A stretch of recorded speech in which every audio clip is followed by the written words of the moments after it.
In January 2025, tech leaders stood at the White House to announce Project Stargate, a plan to invest $500 billion into U.S. AI infrastructure. That $500 billion is only the first phase of a $1.4 trillion global build-out, directed by OpenAI's president, Greg Brockman. Managing an infrastructure project of this size involves complex logistics and power grid negotiations.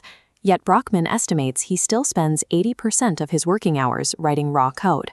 Developing artificial general intelligence requires a specific overlap of skills: the ability to understand neural network architecture at the microscopic level, combined with the capacity to coordinate data center construction on a global scale. Brockman's career has followed a pattern of increasing orders of magnitude, moving from individual scripts to planetary infrastructure. This started on a hobby farm in North Dakota, where Brockman spent his winters hauling frozen water hoses for livestock. By his sophomore year of high school, he had already exhausted every advanced math class available in his town. During a gap year, he read Alan Turing's 1950 essay on computing and attempted to build a chatbot. It failed to hold a deep conversation, but he managed to program a script that could discuss the weather. Seeking out a community of builders, he enrolled at Harvard in 2008 and transferred to MIT a year later. He dropped out within months. An early invitation to join a payment startup called Stripe convinced him that building technology was more valuable than finishing a degree. As Stripe's fourth employee, he architected the back-end credit card vault and server infrastructure, scaling the system to support a $3.5 billion valuation by 2014. During his time as CTO, he developed a personal rule for leadership: technical directors should set the high-level strategy while remaining deeply involved in hands-on technical work. In 2015, Brockman transitioned to AI, co-founding OpenAI from his own living room with a mission to develop safe, beneficial AGI.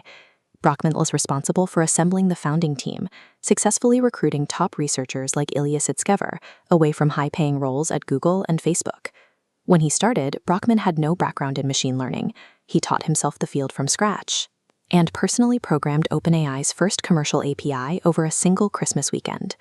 In software circles, the 10x engineer describes a coder whose individual output is 10 times higher than their peers. Brockman applied this concept to management, building technical workflows and internal systems designed to multiply the output of the entire company. On November 17, 2023, the board abruptly fired CEO Sam Altman. Brockman was removed from the board, but told he could stay at the company. Instead, he resigned immediately. What followed was a total staff revolt.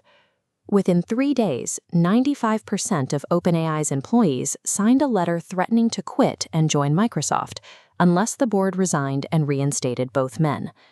The resolution of the crisis demonstrated that OpenAI's stability depends on the specific engineering staff that sets the lab's pace rather than its board of directors. Following a brief sabbatical in 2024, Brockman returned to lead the Scaling Group, a role focused on the technical challenges of massive model deployment. This chart compares 30 gigawatts of electrical output to massive historical benchmarks. To reach its goal, OpenAI plans to deploy an amount of compute that dwarfs the energy scale of the Apollo program. To secure the silicon for this grid, Brockman worked with AMD's Lisa Su to guarantee the acquisition of millions of Instinct GPUs and a multi-billion-dollar share agreement. This level of capitalization has created an immense personal fortune. Under questioning in 2026, Brockman confirmed his paper net worth is near $30 billion, though he conceded he never followed through on a 2017 pledge to donate $100,000 to OpenAI's nonprofit. He and his wife have also become significant political donors, directing a combined $50 million to pro-AI and presidential super PACs in late 2025. Brockman views this capital and political influence as the raw materials required to protect the lab's mission. The data centers and specialized hardware resulting from these investments will serve as the physical baseline for AI development. Brockman's career has transitioned from writing individual lines of code to directing the massive racks and cooling systems required to run them.